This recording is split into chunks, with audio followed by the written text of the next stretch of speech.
Hello আমার দুষ্ট প্রিয় মিষ্টি বন্ধুরা, তোমরা সকলে কেমন আছো? বন্ধুরা, তোমাদের জন্য নতুন একটি গল্প নিয়ে চলে আসছি। বন্ধুরা, তোমরা আমাকে যে পরিমাণ সাপোর্ট করেছো সেটা বলার মতো ভাষা নেই আমার কাছে। বন্ধুরা, গল্পটি না টেনে শেষ পর্যন্ত দেখলে আশা করি তোমাদের দাঁড়িয়ে যাবে এবং তোমরা হাতের কাজ করতে বাধ্য হবে।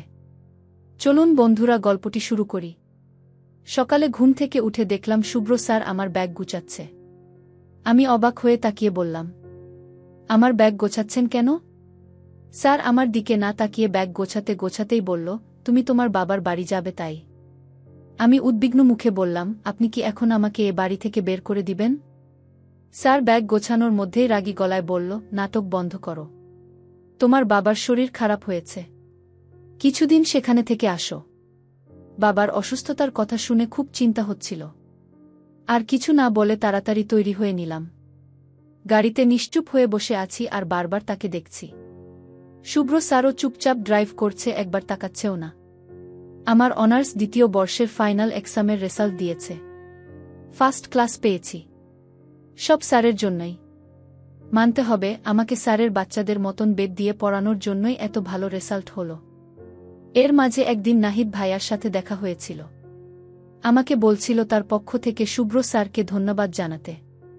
তার থেকেই জানতে পারলাম সেদিন স্যার দায়িত্ব নিয়ে নাহিদ ভাইকে বোঝাচ্ছিল, কারণ নাহিদ ভাই একটি মেয়ের সাথে রিলেশন করে আর 2 দিন পর পরই তাদের খুব ঝগড়া হয়।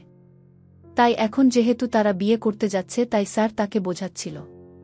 আর আমি কি ভেবেছিলাম? বাসায় গিয়ে পৌঁছাতেই বাবার বুকে ঝাঁপিয়ে পড়ে জোরে জোরে কেঁদে উঠলাম।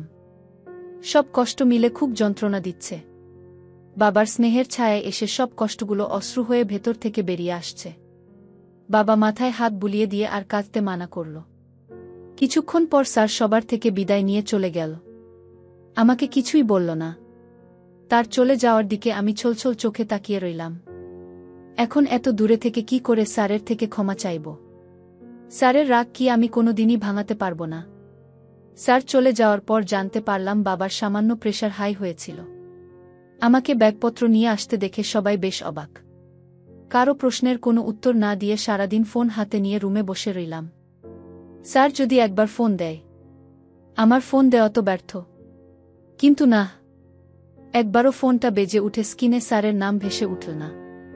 খুব মনে পড়ল আগের কথা, যখন এই বাড়িতে আগে আসলে স্যার 2 মিনিট পরপরই ফোন করত। কখনো নিজের থেকে দূরে থাকতে দিত না। আর আজ আমার এই পরিণতি আমি নিজে অর্জন করেছি। ভাবতে ভাবতে কখন যে ঘুমিয়ে পড়লাম জানি না। বিকেলে ঘুম ভাঙলে আমি ওড়না ঠিক করে ঘুমু ঘুমু চোখে উঠে বসলাম। তখনই ভাবি হন্তদন্ত হয়ে রুমে এসে আমাকে দেখে বলল, ঘুম ভেঙেছে তাহলে? কখন থেকে ঘুমিয়েই আছিস? তোর কাজকর্ম আমি কিছুই বুঝি না। শুভ্র আজ আমেরিকা চলে যাচ্ছে আর তুই এখানে পড়ে আছিস। আরে 2 দিন পরও তো আসতে পারতি। আমি অবাক হয়ে গেলাম ভাবির কথা শুনে। ভুরু কুঁচকে বললাম, আমেরিকা চলে যাচ্ছে? আমার কথা মাঝখান থেকে থামিয়ে ভাবি বলতে লাগল, হ্যাঁ, আর 1 ঘন্টা পরই তো ফ্লাইট। সেই কথাও ভুলে খেয়ে আছিস? আমি এটা বুঝি না, শুভ্রর হঠাৎ আমেরিকার বিজনেস সামলানোর কি হলো? এতদিন তো এখান থেকেই সব সামলিয়েছে। তুই এখানে থাকবি আর শুভ্র বিদেশে পড়ে থাকবে, আমার এটা একদমই ভালো লাগছে না। কথাগুলো বলে ভাবি চলে গেল। আমার হতভম্ব ভাব এখনো কাটেনি। এই কারণেই স্যার আমাকে এখানে রেখে গেল। আমার থেকে দূরে থাকার জন্য স্যার আমেরিকা চলে যাচ্ছে আমাকে ছেড়ে। আমি সেই মুহূর্তেই এক ছুটে পার্সটা নিয়ে সেভাবেই এলোমেলো খোলা চুল নিয়ে দৌড়াতে লাগলাম। স্যার আমাকে ছেড়ে চলে যাবে ভাবতেই আমার শরীর অসাড় হয়ে আসছে। পা যেন চলতে চাইছে না। কিন্তু আমাকে আজ থামলে চলবে না। দৌড়াতে হবে খুব জোরে, খুব।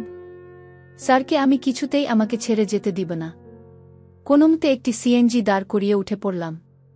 কিন্তু আজ যেন সিএনজির চাকায় ঠাড়া পড়েছে, চলছেই না। এদিকে সময়ও দ্রুতগতিতে বয়ে যাচ্ছে। আর মাত্র 35 মিনিট। আবার পড়ে গেলাম জ্যামে। ঢাকার যেই ট্রাফিক জ্যাম। এই জ্যাম কবে ছুটবে কোনো ঠিক ঠিকানা নেই। যতদূর চোখ যায় শুধু গাড়ি আর গাড়ি দেখা যাচ্ছে। রাস্তার পাশের একটি দোকান থেকে লাউড স্পিকারে একটি গান বাজতে লাগল।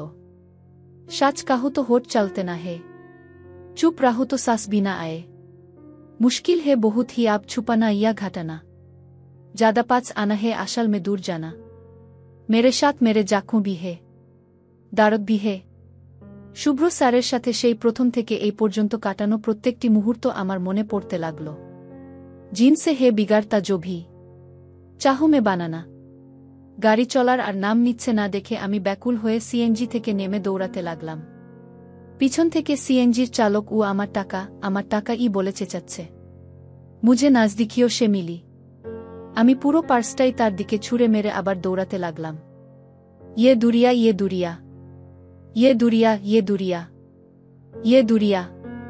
সবাই অদ্ভুতভাবে আমার দিকে তাকাচ্ছে। এই পরন্ত বিকেলে এভাবে এলোমেলো খোলা চুলে ঘুমু ঘুমু চেহারা নিয়ে পাগলের মতো একটি মেয়েকে ছুটতে দেখে যে কারোরই তাকিয়ে থাকার কথা। কোনোমতে এয়ারপোর্টে পৌঁছালাম। সবাই ব্যস্ত ভঙ্গিতে ব্যাগপত্র ট্রলিতে টেনে ছোটাছুটি করছে। পাশে একটি ৫-৬ বছরের বাচ্চা বসে বসে চকলেট ক্যান্ডি খাচ্ছে। চারপাশে অসহায়ের মতো চোখ বুলাতে লাগলাম। হঠাৎ ১ সেকেন্ডের জন্য মনে হলো আমি দেরি করে ফেলেছি। স্যার চলে গেছে আমাকে ছেড়ে। মুহূর্তের মধ্যেই এক বুক শূন্যতায় গাল বেয়ে অশ্রু গড়িয়ে পড়ল। সামনে তাকানো অবস্থায় দুপা পিছনে পিছাতেই কারো সাথে মৃদু ধাক্কা খেলাম। ঘুরে তাকাতেই দেখলাম শুভ্র স্যার। সেও মাথা নিচু করে হাঁটছিল। ধাক্কা লাগায় সরি বলার জন্য আমার দিকে তাকাতেই সে অবাক হয়ে গেল। পরক্ষণেই তার চোখে এক চাপা কষ্ট জায়গা করে নিল। স্যারকে দেখে আমি কাঁদতে কাঁদতেই খুশি হয়ে গেলাম। শুভ্র স্যার আমাকে পাশ কাটিয়ে চলে যেতে নিল। আমি তার পথ আগলে দাঁড়িয়ে তার হাত ধরে কান্নার বেগটা কমানোর চেষ্টা করে কাপা কাপা গলায় বলতে লাগলাম, স্যার প্লিজ আমাকে ছেড়ে যাবেন না। আমাকে ক্ষমা করে দিন। আপনি যা বলবেন আমি তাই করব। কিন্তু আমায় ছেড়ে। আর বলতে পারলাম না কান্নার জন্য। স্যারের চোখেও পানি ছলছল করছে যা সে আপ্রাণ চেষ্টা করে আটকিয়ে রাখছে। সে আমার দিকে না তাকিয়েই বলল, সুপ্তি আমার জন্য সবকিছু আর কঠিন করো না। আমার যেই সিদ্ধান্ত নেওয়ার আমি নিয়ে ফেলেছি। শুভ্র স্যার আমার হাত ছাড়িয়ে চলে যাচ্ছে। শুভ্র আমি তোমাকে ভালোবাসি গু। স্যার যেতে যেতে থমকে দাঁড়াল পিছন থেকে আমার কান্নামাখা জোরালো গলা শুনে। কয়েক মুহূর্ত সেভাবেই দাঁড়িয়ে থেকে পিছনে ঘুরে নিচের ঠোঁট কামড়ে ধরে হাত দিয়ে মাথার চুলগুলো পিছনে ধরে কিছুক্ষণ এদিক ওদিক তাকাতে লাগল। তারপর দ্রুত আমার সামনে এসে অশ্রু ঝরিয়ে কান্নামাখা গলায় বলতে লাগল, আই হেট দ্য ফ্যাক্ট তুমি আমাকে তোমার ভালোবাসায় এতটা দুর্বল করে ফেলেছ যে আমি তোমার উপর একটু রাগও হয়ে থাকতে পারি না। বলেই আমাকে শক্ত করে জড়িয়ে ধরল। আমিও শক্ত করে তাকে আঁকড়ে ধরলাম। আমরা দুজনই অঝোর ধারায় কেঁদে যাচ্ছি। পাশ থেকে সেই বাচ্চাটা মুখে আঙুল দিয়ে জোরে সিটি বাজিয়ে হাত তালি দিতে লাগল। স্যার আমার ঘাড়ে মুখ লুকিয়ে কানে বলতে লাগল, আমিও তোমাকে ভালোবাসি সুপ্তি, খুব খুব খুব ভালোবাসি। আমাকে আর কখনো ছেড়ে যাবে না তো? আমরা দুজন সবসময় একসাথে থাকব, ঠিক আছে? আমি শুভ্রকে ছেড়ে বললাম, দুজন না। তারপর ওর একটি হাত আমার পেটে চেপে ধরে বললাম, ৩ জন। স্যার তার হাতের দিকে অবাক হয়ে তাকিয়ে আমার চোখে জিজ্ঞাসু চোখে তাকালো। আমিও মৃদু হেসে চোখের পলক ফেলে তাকে আশ্বাস দিলাম, হ্যাঁ আমাদের মধ্যে ৩য় জন আসছে। দুজনের মাঝে ৩য় জন আসা বলতে সেই আলাদা করা অর্থে নয়। ৩য় জন আসছে আমাদের দুজনকে আরও আঁকড়ে ধরতে দুজনার সাথে। আজ সকালেই আমি আমার শরীরে শুভ্রর ভালোবাসার অস্তিত্বের খোঁজ পেয়েছি। কথাটা বোঝা মাত্রই শুভ্রর চোখে মুখে এক খুশির চমক খেলে গেল।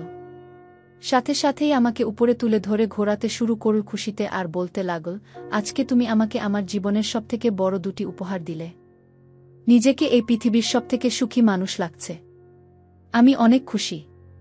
আমি ওর কাঁধে 2 হাত রেখে হাসতে হাসতে ব্যালেন্স সামলাতে লাগলাম। ওর চোখে এখন সুখের অশ্রু ঝরছে।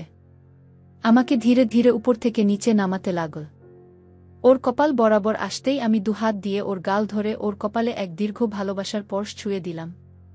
আমাকে নিচে নামানো থামিয়ে শুভ্র আবেশে চোখ বন্ধ করে ফেল। চোখের নিচে এখনো মুক্তোর মতো অশ্রু চিকচিক করছে। তারপর আমার চোখের দিকে মৃদু হেসে অসীম সুখের ছায়া মুখে নিয়ে তাকিয়ে রইল। আর আমিও মৃদু হেসে তাকিয়ে রইলাম সেভাবেই ওর গাল ধরে ওর চোখে। সময় যেন সেভাবেই থেমে রইল আমাদের ভালোবাসায়। এ যেন এক স্বর্গীয় সুখের মুহূর্ত, যার প্রকাশ ভাষায় করা অসম্ভব। জীবনের স্রোতে আমরা যেন এভাবেই একসাথে আঁকড়ে থাকি। সমস্ত জীবনের প্রার্থনা জুড়ে এখন শুধু এই একটাই চাওয়া।